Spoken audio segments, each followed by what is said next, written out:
سلام. میخوام تمام با این قطعه رو که اسمش هوزینگ یا دیفرانسیل است رو بهتون بگم. اولی ایرادش گشاد شدن جای دنده دشلیا، گشاد شدن میل دشلی جای میل دشلی و گشاد شدن خود هوزینگ از این قسمت جای مشعلی یا قیفی که باعث میشه هم تقه بزنه، هم این قسمت روغنریزی پیدا کنه. از کاسنمد پولوس هم عوض کنید بازم درست نمیشه. ایراد دیگه هم که این پیما لغو میشه تو خانواده سایپا، بعدش که میبره تقه میزنه، بعد میبره ماشین خلاص میشه.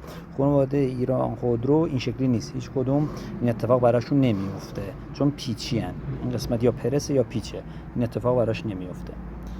ایراد دیگه هم که دارن اینا، این خانواده سایپا این میبره پینه، این پینه ببره سریع میل دشلی میاد بیرون میزنه گیربکس خورد میکنه. حتما اگر این لغو بود جاش استفاده نکنید، اینو عوض کنید کامل.